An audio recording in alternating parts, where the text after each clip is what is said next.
Greetings, salutations, respect, and love. I am Scott. You are in the Prog Corner. Today we're talking about that most prog rock of things imaginable. Yeah, it's the concept album. You know, the concept album is not the exclusive domain of prog rock, not even of rock and roll in general. The very first concept album was 1940s Woody Guthrie and Dust Bowl ballads.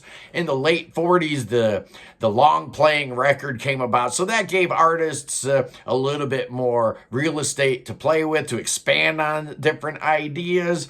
And then before the Beatles, you got all the space age pop, that bachelor lounge pop that came up. All those records are concept albums, I guess. You could say any soundtrack album is a concept album.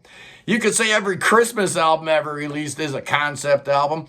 Then the gatefold sleeve came out in the mid-50s, which gave artists not only more real estate on the audio end, but also more real estate to, talk about what the concept is in the liner notes. So with that, you had 1955. Some people call Frank Sinatra's In the Wee Small Hours the very first concept album. He followed that up with Songs for Swingin' Lovers in 1956. Marty Robbins in 1959 put out an album called Gunfighter Ballads and Trail Songs. That's a concept album. 1960, Nat King Cole does Wild as Love. And then the Beach Boys get into the act. Little Deuce Coupe came out in 1963. Of course, Pet Sounds is pointed to by a lot of people as the first actual concept album, start to finish, conceived as such. But you also got to realize that Revolver came out in 66. And then 1967, the Beatles just destroyed the world with Sgt. Pepper's Lonely Hearts Club Band. Is it a concept album? Well, kind of, sort of, not really, but pretty close. The following year, the very first rock opera came out, The Pretty Things, SF Sorrow. 1969, The Who put out Tommy, and the whole concept album thing kind of got, a whole, breath of new life from that, and it's definitely a proggy thing. I can't think of anything more prog than, the concept album for sure. There's a couple people we're not going to be talking about. Since this is not the exclusive domain of prog, you have people like Arcade Fire and Sufjan Stevens and My Chemical Romance and Janelle Monáe. We're not going to be talking about them. We're also not going to be talking about Operation Mindcrime today, or Seventh Son of a Seventh Son, or Tommy or Quadrophenia, or Ziggy Stardust, or XTC Skylarking, or Zen Arcade by Husker Du.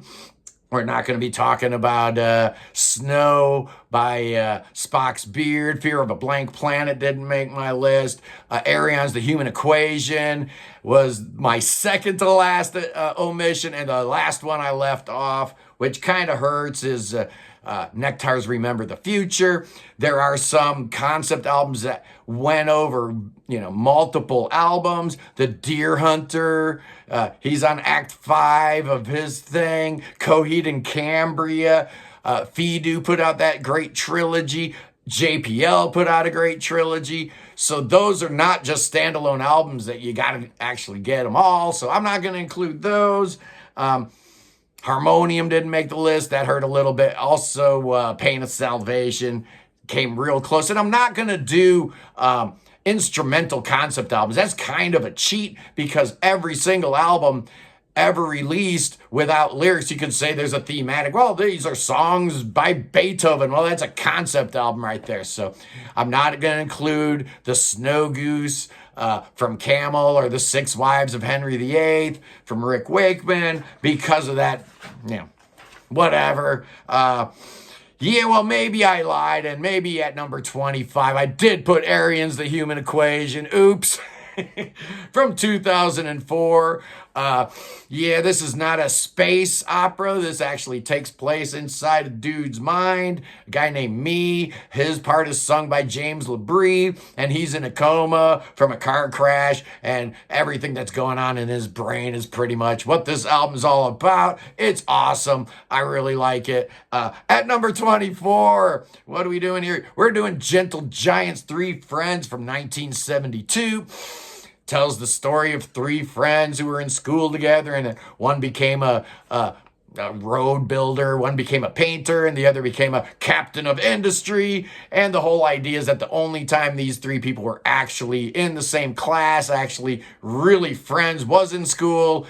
The ending is left real open-ended and nebulous. We don't know what happens to the friends at the end, but it's a cool story and a great album at number 23. It's IQ Subterranea from 1997. This tells the story of this dude who was in a sensory deprivation tank, or this whole thing where they're running experiments on him, and then they let Dude Man out into the wider world, and it's not what he expected it to be, but it's a real fun story, really great album. Of course, it's a double album. You know how it would be. At number 22, we're going to Germany and Eloy with Ocean from 1977. Yeah, this tells the story of Atlantis, the rise and fall of Atlantis, and obviously it's a metaphor for the Cold War. And speaking of cold, I want a cold one. Yeah, I just picked up a 6-pack of Hello Kitty's Fizzy Pop. Let's check it out. Let's see if it's any good. Okay, not bad. Not bad at all. Yeah, so that was Eloy Ocean at number 21. We're going to the wilds of Pennsylvania and echolyn and their fantastic album May, which is all one song, like 57 minutes, spread across one disc. It's just a great, great, great record. It's kind of a retelling of Jack Kerouac's On the Road, where these friends are taking a road trip. So it's that kind of thing. And yeah, echolyn, just amazing. Fantastic record at number 20. It's The War of the Worlds from Jeff Wayne from 1978. Yeah, this is a cool record with a lot of narration. Tells the story, of course, of H.G. Wells. And, it's been told before, probably, many, many times, but never before has it been done as a prog rock opera. So, yeah, fantastic at number 19. We're talking about Frank Zappa and Joe's Garage. You got volume 1, and then they came out with volumes 2 and 3, all the same year, 1979. This is right after he did Cheeky Booty, so this is a real fertile time for Frank Zappa. These albums tell the story of commercialism, of course, the sexual revolution, of course, individualism, government intervention, the Catholic Church, all the stuff you just expect Frank Zappa to be going on and on about. And he does it with great panache, and it's fantastic. I love all three Joe's Garages. At number 18, how about the Mars Volta and Deloused in the Comatorium? I could have gone with Francis the Mute for sure, but I really dig this record a lot. Came out in 2003, and it tells the story of Serpentax. He takes some morphine and some rat poison, and of course, he goes into a coma. He wakes up from the coma, sees the world, doesn't like what he sees, so he ends up jumping off a bridge, I guess is how that story ends. It's fantastic. I love the Mars Volta. Yeah, so glad to have them back at number 17. We're going back to the 70s and Triumvirat with Spartacus. Yes, their third album from 1975. Of course, it tells the story of the third slave revolt in the Roman Empire, 73 BC. Everybody knows the story, but it's told in a real thrilling fashion on this record. If you like ELP, you're going to love Triumvirate. At number 16, it's Aphrodite's Child with 666 from 1972. Yeah, Vangelis takes a long look at the Book of Revelations and concocts this absolute masterpiece. Yeah, I love this record. It's fantastic. It had to make the list of concept albums. Of course it did. At number 15, we're going to Italy and Banco del Morturo, Soccorso, and Darwin with the exclamation point. Of course, their second album, hot on the heels from their Eponymous debut that same year. And they drop an absolute masterpiece. Of course, it's about Darwin and evolution and all that kind of stuff. But it's compelling, it's beautiful, it's so lush and orchestrated so beautifully. Just incredible. At number 14, how about the Alan Parsons Project and iRobot? Yes, 1977 sophomore release. Saw these guys going full on Isaac Asimov after they had done their Edgar Allan Poe thing. Just a phenomenal record. For a lot of people, this is peak Alan Parsons Project. I don't know, flip a coin on the first two albums. They're both amazing. I picked this one because it's just a cooler, stronger concept. And at number 13, back to Italy with Le Orme and Felona e Sorona. This is the album that dropped in 1973. And it tells the story of two planets. One's happy and rich. The other's sad and poor. And you know what's going to happen. There's going to be some conflict between the planets. So the album tells the story of that. I don't speak Italian, so I have no idea what they're talking about. At number 12, let's talk about Dream Theater's Metropolis Part 2, Scenes from a Memory.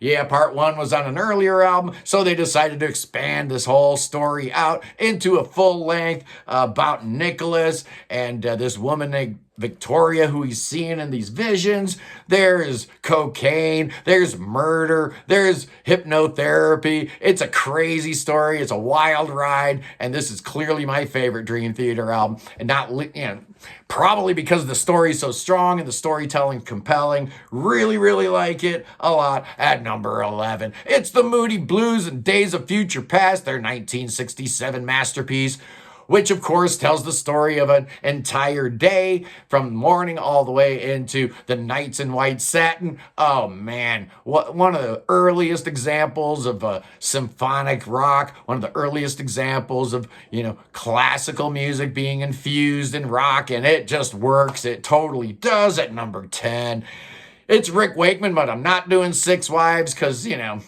there's no lyrics, so there's no real story being told.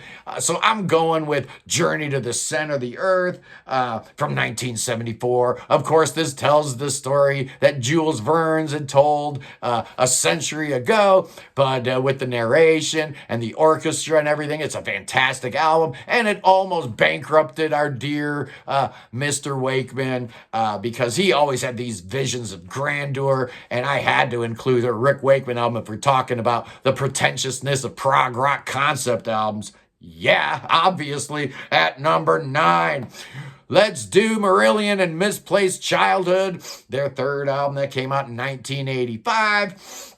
Apparently, this is loosely based on the singer Fish and his childhood and some kind of LSD trip that he took. I don't really understand. The story isn't, really specific, but that's probably what gives it a lot of its power, is that you can, take a lot of the stuff going on in this album and relate it to a lot of different stuff.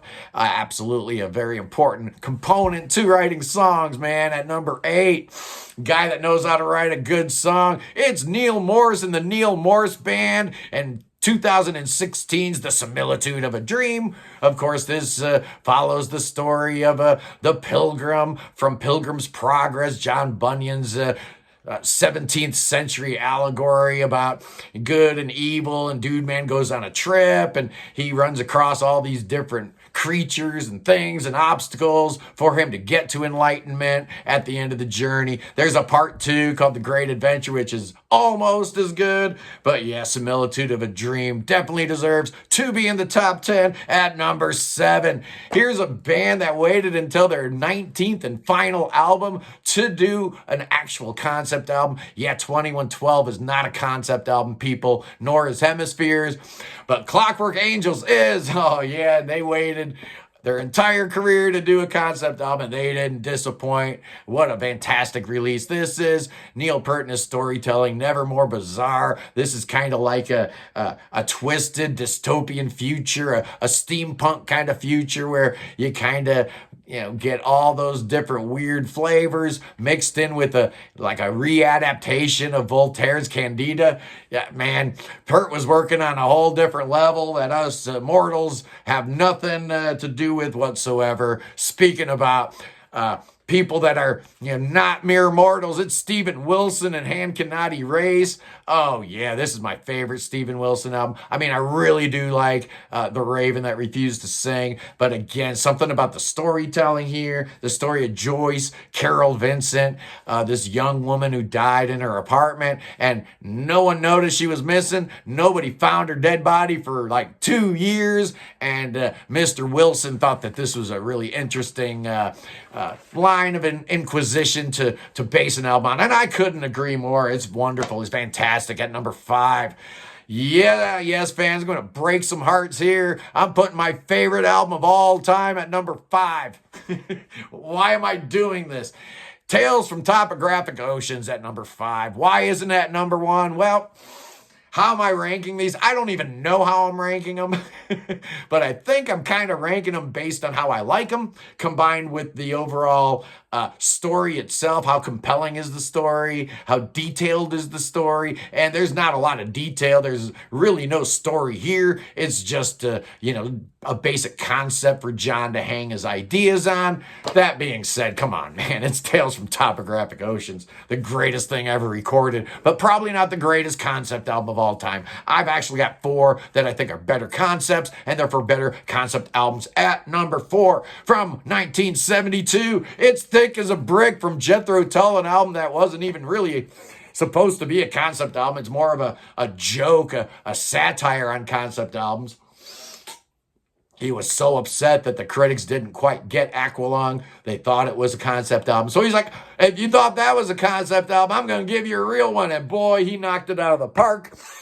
For years, Ian Anderson has denied his prog rock credentials. I am so happy he has come around and he understands that, not everything Tull ever did was prog. Certainly not. That first album's not prog, and a lot of the stuff they did in the 80s and 90s wasn't really prog, but man, at their core, you look at Aqualung, A Passion Play, Thick as a Brick, that's prog, my friends, absolutely. And Gerald Bostock, what a great poem he didn't write, huh? At number 3, talk about a great concept. It's Pink Floyd's The Wall from 1979, kind of like the last album that released in the 70s. And what an impact this thing has had, man. It sold millions and millions of copies. It spawned hit singles. Still to this day, entire tours can be built around the strength of this concept. And then you had the motion picture release with Bob Geldof playing Pink. Pink Floyd cemented their place in music history with The Wall. They had plenty of concept albums. Dark Side of the Moon's a concept album. Wish You Were Here is a concept album. Animals is a concept album. The Final Cut. More and Obscured by Clouds are soundtrack albums. So those are concept albums. But I think The Wall has the best storyline and the most impact in the culture. So I'm going with The Wall at number 3. So what am I doing at number 2? Well, you knew I had to put a yes-related item up near the top, and it's John Anderson's Elias of Sun Hillow from 1976. Yeah, apologies to Chris Squire's Fish Out of Water, but this is my favorite solo album from any band member of any band ever. I love it from start to finish. It's incredible. The jumping off spot is the album cover Yes did for Fragile, and Roger Dean was busy, so they enlisted a different artist to do Elias of Sun Hillow, and it's all the better for it. The story's convoluted about Elias and the Moor Glade. He's going to sail to the far corners of the universe because his planet has been uninhabitable, and he enlists the services of Ranyart and Koquat, and they build this thing. It's just ridiculous, but it's amazing. It takes you on the journey, and that's what a concept album is supposed to do. Take you to a different place, a faraway land, deep in your mind or whatever, and that's where my number 1 concept album of all time certainly comes into play. It ticks all those boxes. It's Genesis, The Lamb Lies Down on Broadway, the story of a New York Puerto Rican boy named Rael, and he goes through all kinds of travels and traverses and trials, and he even has his thingamajiggy cut off by the doctor, and he puts it in a tube, hangs it around his neck. A raven comes down, steals his thingamajiggy. It's just, come on, man. It's the most ridiculous thing of all time. To this day, I don't think any member of Genesis has actually even read the liner notes when you open up the gatefold and you got that whole story. I know Phil Collins has said he's never read it. I've never read it from start to finish. I remember trying a couple times when I was a kid and not getting all the way through, but it sits at the number one spot for a reason. We're talking about concept albums, prog rock concept albums, and I can't think of anything that epitomizes the genre or the format better than that album does. It's a double album, tells a ridiculous story, and I just absolutely love it, every second of it. I love concept albums. I love when bands just get ridiculous and completely obscene with their pompousness and their presumptuousness and their pretentiousness. I love that stuff. That's why I'm a prog rock fan, and that's my top 25. Let me know in the comments below. Everybody's got a concept album out these days, so I want to hear what you guys think. I just thought of, just off the top of my head, I thought of a couple more. How about Transatlantic, The Whirlwind, or Absolute Universe? How about Neil Moore's with Testimony, Testimony 2, 1, question mark, Sola Scriptura, on and on and on. The concept album is not dead. It's not going anywhere, and nor is prog rock. And you know what? That means I'm not going anywhere either. I will see you freaks soon. I love you guys. Peace in the Middle East. And like I said before, don't take any wooden nickels. Don't do it. No. Life's too short for that. Peace.